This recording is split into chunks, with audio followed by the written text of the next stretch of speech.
بسم اللہ الرحمن الرحیم۔ داؤد علیہ السلام کا سلسلہ نسب یہودا بن یعقوب سے جا ملتا ہے۔ اللہ تعالیٰ نے آپ پر زبور بھی نازل فرمائی اور بہت سے معجزات سے نوازا۔ قرآن پاک میں ارشاد باری تعالیٰ ہے کہ ہم نے داؤد کو زبور عطا فرمائی۔ آپ انسانوں میں سب سے زیادہ خوبصورت آواز والے تھے۔ اللہ تعالیٰ نے آپ کے لیے لوہے کو نرم فرما دیا اور سب پرندے بھی آپ کے تابع رہتے تھے۔ یہ آپ کے معجزات میں سے ایک معجزہ ہے۔ حضرت داؤد علیہ السلام کی قوم کے 70,000 افراد سمندر کے کنارے ہیلا نامی بستی میں رہا کرتے تھے۔ ان لوگوں کو اللہ تعالیٰ نے ہزاروں نعمتوں سے نوازا تھا، لیکن جب راحت اور سکون کا وقت آیا تو یہ اللہ تعالیٰ کی عبادت سے غافل ہو گئے اور اللہ تعالیٰ کی مخلوق پر ظلم و ستم کرنے لگے۔ معزز ناظرین، اس سے آگے جاننے سے پہلے اگر آپ ہمارے چینل پر پہلی دفعہ ویڈیو دیکھ رہے ہیں تو چینل کو سبسکرائب کر کے ساتھ موجود گھنٹی کا بٹن ضرور دبائیں اور آل نوٹیفیکیشن کو آن کر دیں تاکہ ہماری آنے والی ہر نئی ویڈیو آپ تک پہنچتی رہے۔ ویڈیو کو لائک اور شیئر ضرور کریں کیونکہ اچھی بات آگے پھیلانا بھی صدقہ جاریہ ہے۔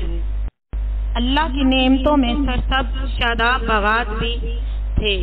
ان کی غفلت کی وجہ سے اللہ تعالیٰ نے ان کا اس طرح امتحان لیا کہ اللہ تعالیٰ نے ان کے لیے ہفتے کے دن مچھلی کا شکار حرام فرما دیا اور باقی دنوں میں یہ مچھلی کا شکار حلال فرما دیا۔ اس طرح وہ لوگ پریشان ہو گئے کیونکہ ہفتے کے دن زیادہ تعداد میں مچھلیاں کنارے کی طرف آتی تھیں اور دوسرے دنوں میں نہیں آتی تھیں۔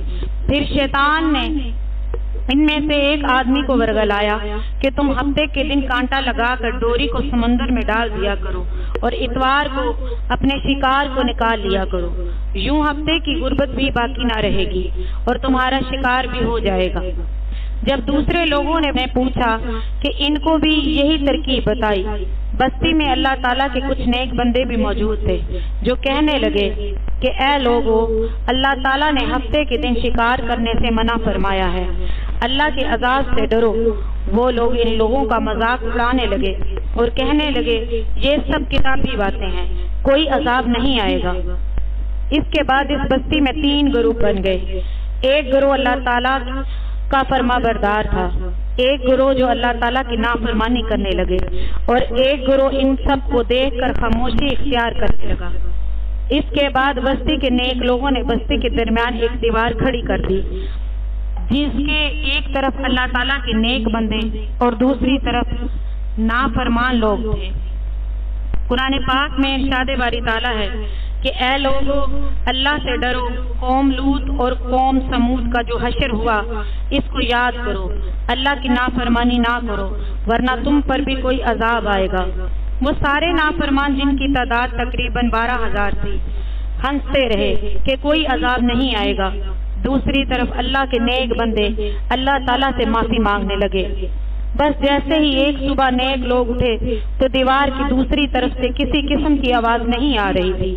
جیسے ہی نیک لوگوں نے دیوار کی دوسری جانب دیکھا تو سب کے سب نافرمان لوگ بندر کی شکل میں تبدیل ہو چکے تھے۔ وہ نافرمان لوگ اللہ تعالیٰ کے نیک لوگوں کو دیکھ کر چیخنے لگے اور اللہ سے اپنے گناہوں کی معافی مانگنے لگے، لیکن جب اللہ کا عذاب آتا ہے تو وہ ہو کر ہی رہتا ہے۔ وہ 12,000 نافرمان لوگ بندر بن چکے تھے اور نہ ہی کچھ کھا پی سکتے تھے اور وہ 3 دن بعد اسی عذاب میں آ کر مر گئے۔ معزز ناظرین، دعا ہے کہ اللہ تعالی ہمیں ایسی نافرمانیوں سے محفوظ رکھے، آمین۔